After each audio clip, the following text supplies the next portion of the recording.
সময় আছিল যেতিয়া মাঘ বিহুৰ আগে আগে অসমৰ বিভিন্ন কণ্ঠশিল্পীয়ে বিহুগীতৰ কেছেট মুকলি কৰে। অধিক আগ্ৰহেৰে সেই ডিচেম্বৰ মাহটোলৈ অধিক আগ্ৰহেৰে বাট চাই থাকে প্ৰতিজন বিহুবলীয়া অসমীয়াই। জানমণি, অঞ্জনা, ৰাংঢালী, মইনাজান আদিবোৰ সকলোৰে মুখে মুখে এক আনন্দময় পৰিৱেশ। বিশেষকৈ পুৰণি বছৰক বিদায় আৰু নৱবৰ্ষক আদৰণি মাঘ বিহুৰ উৰুকা নিশা এইসমূহ কেছেটে অন্যতম স্মৰণীয় ভূমিকা পালন কৰিছিল অসমীয়া সমাজত। কিন্তু কালক্ৰমত সকলো ডিজিটেলাইজ হৈ আজি সেই আনন্দ নাই। আজিৰ প্ৰজন্মই নাজানে সেই অতীতৰ মাদকতা। এই সকলোবোৰ কথা উপলব্ধি কৰি ৰাজ্যৰ অন্যান্য প্ৰান্তৰ বিহুৱা কণ্ঠশিল্পীসকলৰ সমান্তৰালকৈ টিয়কৰ এগৰাকী উদীয়মান কণ্ঠশিল্পী দুৰ্লভ নাৰায়ণে আজি মুক্তি দিলে বিহুগীত অডিঅ' জুলুঙা।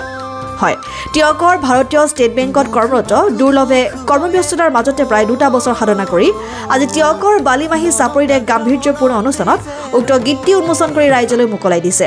ভাৰতীয় ষ্টেট বেংক টিয়ক শাখাৰ মুখ্য প্ৰবন্ধক দীপজ্যোতি কলিতাই কেইবাগৰাকীও বিশিষ্ট ব্যক্তিৰ উপস্থিতিত গীতটি উন্মোচন কৰে আৰু উদীয়মান শিল্পীগৰাকীৰ এই সুন্দৰ গীতটি সকলো অসমবাসীকে আঁকোৱালি ল'বলৈ আহ্বান জনায়।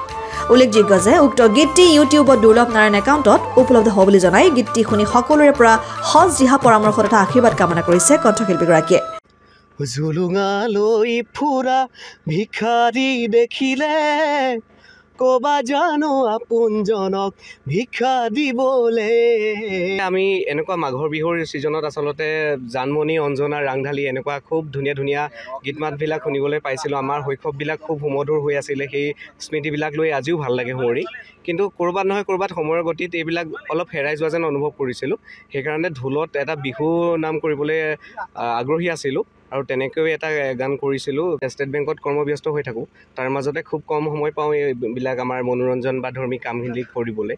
এইখিনি কৰিবলৈ যাওঁতে যথেষ্টখিনি কষ্ট কৰিব লগা হৈছে। তাৰ মাজতে আমাৰ ছাৰ বাইদেউসকলে যথেষ্টখিনি আমাক উৎসাহিত কৰে, সহায় কৰে। সেইকাৰণে তেওঁলোকক আমি ধন্যবাদ জ্ঞাপন কৰিছোঁ। কোনখিনি আশীৰ্বাদ কৰি আমাক সফল কৰিব বুলি আমি আশা ৰাখিছোঁ। আৰু পুনৰ আপোনালোকক ধন্যবাদ জ্ঞাপন কৰিছোঁ আমাৰ মাজত আহি আমাৰ এই গীতটি ৰাইজৰ মাজলৈ নিয়াৰ কাৰণে। আৰু সমূহ অসমবাসী ৰাইজক পুনৰবাৰ আমি অনুৰোধ জনাইছোঁ আমাৰ এই প্ৰচেষ্টাক আঁকোৱালি লৈ যেন। অসম আদিত্য টিয়ক।